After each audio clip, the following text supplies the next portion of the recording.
such a forum for in-depth discussion on a topic which we believe is of both scientific and practical interest. In March of 2006, a group of scientists met in Dusseldorf to discuss the results of their research. Surprisingly, each had discovered principal foundations for a just and sustainable society had been prepared millennia ago and are described in ancient teachings. What we are discovering is that the new consciousness is actually an old, timeless, perennial consciousness. And as the exchanges continued, it became increasingly evident to all participants that the world's present condition had in fact been foreseen.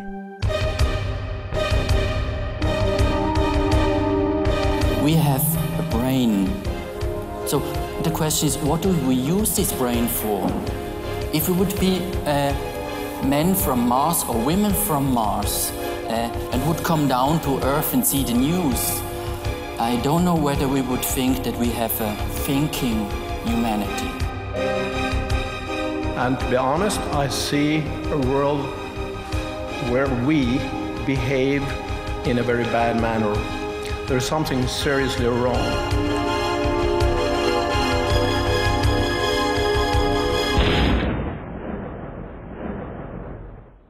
And this is our time. And it is also written in the book of Zohar that at that time, people will turn back and start looking into those ancient indigenous teachings. What the old teachings, what they're really talking about, and a lot of those old traditions talk about that terrible thing that's going to take place. They call it Armageddon, which means a terrible fight.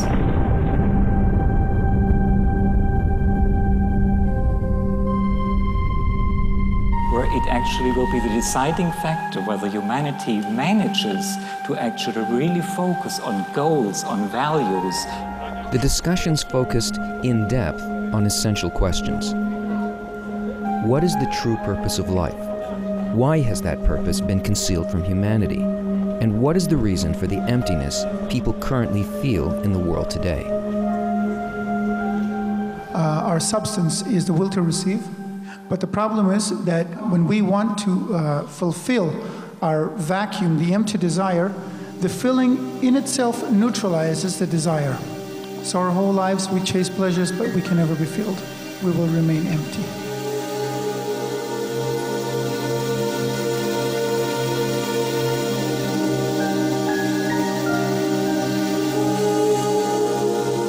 Recognize that if you get stuck in the ego lens, that fragments and objectifies your world and breaks down information into packages, you're going to end up with a broken world and a broken self. The scientists came to an almost unanimous agreement that in order to better understand what's happening today, we must identify and examine our very roots. Then the path is within man to come into a dialogue with the next step of consciousness. This is a real dialogue within, not only what we will have in the next days outside. There's a very clever cartoon which shows Albert Einstein in front of a blackboard, and he's writing. The caption says, and at this place, right here, a miracle occurs. And that's very much how we feel sometimes when we discover something. Voila! Ah, now I got it. It comes to us without an ability to explain the phenomena that brought it to us.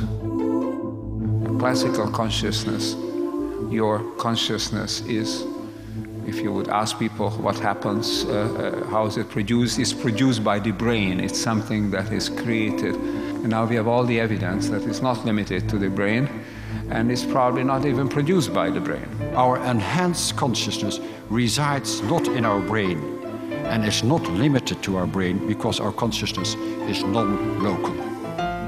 Without a body, we still can have conscious experiences. It's as if the ego calculus separates the thinker from the object, and this line of separation is important because it cuts us off from unity. And if we're cut off from the integral space, we're finished. And I believe and I hope that in the near future, modern science will include research on subjective experiences like those that occur in our consciousness, that we will accept field concepts to understand how we are interconnected with each other and with nature in our endangered planet.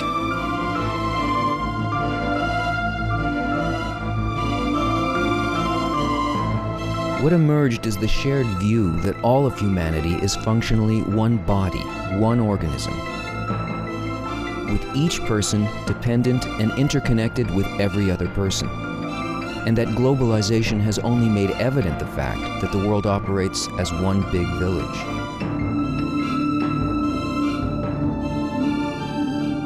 Could you do that? Could you just take your jacket off and like find out? Or, well, in some cases you might, for reasons of modesty, not take everything off. But where does this stuff come from? French wool, Nepal, Italy, good. You can tell the people with good taste. Ireland, Switzerland. You know, I wear a belt, it's leather. I'm assuming some pig gave its life for my belt, but where did that pig live? I have no idea. So what I'm trying to get at here is, you know, I think this planetary consciousness thing is something that's happening all the time. It's here all the time. We're it. There is now enough evidence that all organisms and also human beings are surrounded by various types of fields, and that these fields may also mediate some things that happen between people. All of humanity incarnating as a single fundamental organism in a way that expressed a singular intentionality, the intentionality of the one being that humanity is in its totality, with generations coming and going, much as the body sloughs off skin cells and is reborn and gives new skin cells on a minute-to-minute, hour-to-hour basis.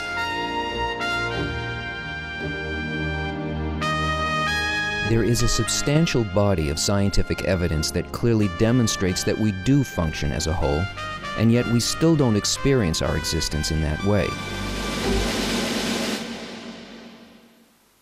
Unfortunately, my feeling is that we're not quite aware of the extent to which the world is already inside us.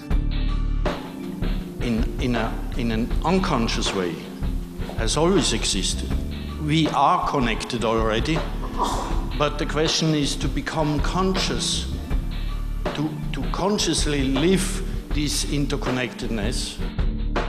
So the larger concept of living as one body will be the dominating force in how we relate to society. That's why we have to unite and increase the awareness in the entire world. I must really speak in favor of the importance of consciousness awakening as the very core of our survival. The problem is to fix the consciousness. Vernadsky's idea was more that through human activity, intelligent activity, there was formed a new geological strata, that the Earth was transformed, the material Earth was transformed by the intelligent activity of humanity, and that this was the noosphere. Thus, the theory of Vernadsky, dating back to the beginning of the 20th century, assumes a new significance today. He proposed that we are surrounded by a unified space, an altruistic environment. Noosphere is universal love, and therefore by disrupting it, we are destabilizing the entire world.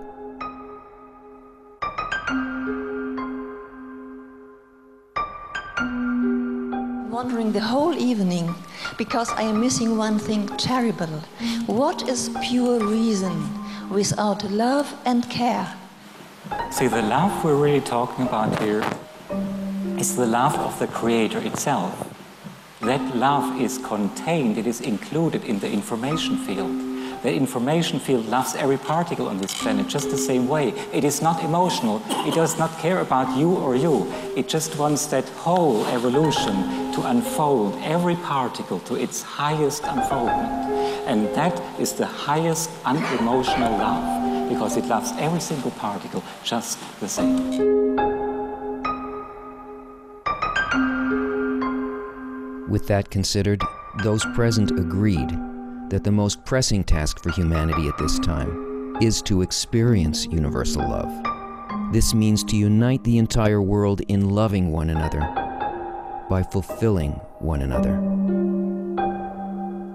But if we connect to another and another and another, as I drew before, then the pleasures go from one to another and to another, and we feel life in that state as eternal. That's why today, when man has come to a global crisis, we have no choice but to come to a resolution that if we want to fulfill ourselves, even egoistically, we have to do it by fulfilling others. For the first time, we are beginning to recognize that our connectedness has an objective basis.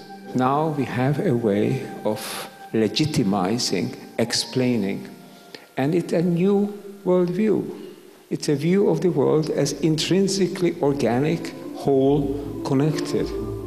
We can all do our things. We can write books, we can make speeches and whatnot. So it's time to put things together. Now we are setting up instruments for this. You have seen the World Wisdom Council.